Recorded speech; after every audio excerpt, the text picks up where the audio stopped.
गए मौके 500 वोट है। 400 लगभग तो देखना चाहिए।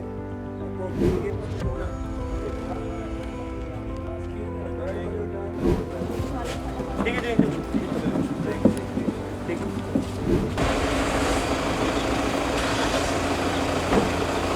इंडियन नेशनल लोकदल की अब से ही नहीं बल्कि पिछले 5 साल से हमारा कार्यकर्ता ग्राउंड पर तैयारी कर रहा है और जितनी तैयारी में है उतना ही इंतज़ार में है।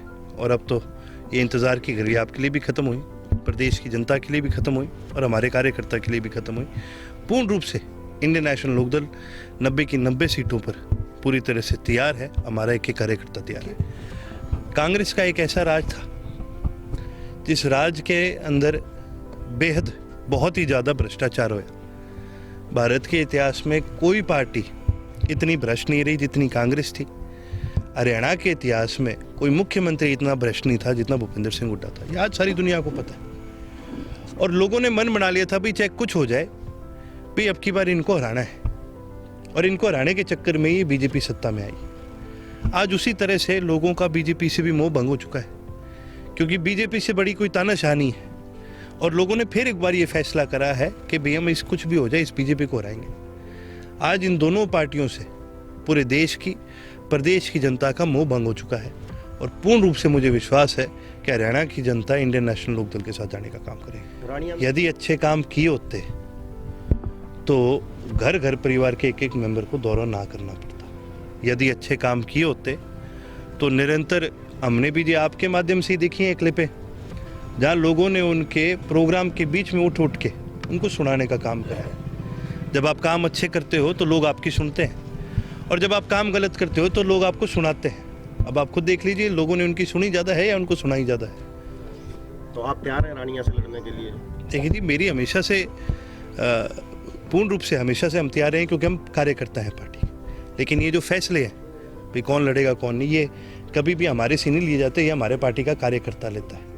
कार्यकर्ता जो फैसला करेगा उसी को हम सर्वमान्य रख करके उसी पे आगे बढ़ने का काम करेंगे। जे हमारा कार्यकर्ता ये कहते बाम्बू साहब को लड़ा दो, हम तो आपको लड़ाएंगे, इसकी चिंता।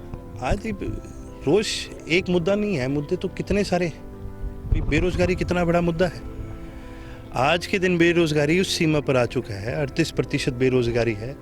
बच्चों के, लड़कों की शादियां नहीं हो रही इस कारण से कि भी आज बेरोजगारी इतनी ज़्यादा है। वहीं दूसरी तरफ गर्मियों के अंदर, अलग अलग मौसम के अंदर पानी की कितनी कमी है। भाई प्रदेश भर के अंदर धीरे धीरे वाटर लेवल गिरता जा रहा है। पानी का कोई समाधान नहीं, क्राइम का कोई समाधान नहीं। इससे ज़्यादा माड़ा क्या हो सकता है। हमारे पार्टी के प्रदेश अध्यक्ष उन्होंने निरंतर भाई सरकार को लिख करके दिया कि भाई मेरे ऊपर खतरा है। और उनको मरवाने वाले जो लोग थे, जो सीबीआई की जांच चल रही है, उसमें ये बात निकल के आई कि बीजेपी के जो कैंडिडेट हैं उन्होंने मरवाने का काम किया। कोई कार्रवाई आपको देखने को मिली?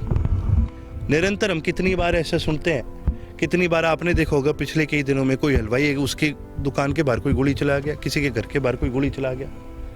ये कोई लॉ एंड ऑर्डर कंट्रोल में है? ये बिल्कुल बुरी तरह से आउट ऑफ कंट्रोल हो चुका है। और वहीं दूसरी तरफ आप सिरसा में बैठे हैं जी, आप सभी को पता है कि भाई ये जो चिट्टा है ये कितना ज़्यादा बढ़ चुका है। मुद्दों की कमी नहीं है, कमी है उन मुद्दों को सुलझाने वाले की। और हरियाणा प्रदेश में एक ही आदमी है जो इनको सुलझा सकता है, एक ही आदमी है जो इतना मजबूत है, और वो चौधरी अभय सिंह चौटाला।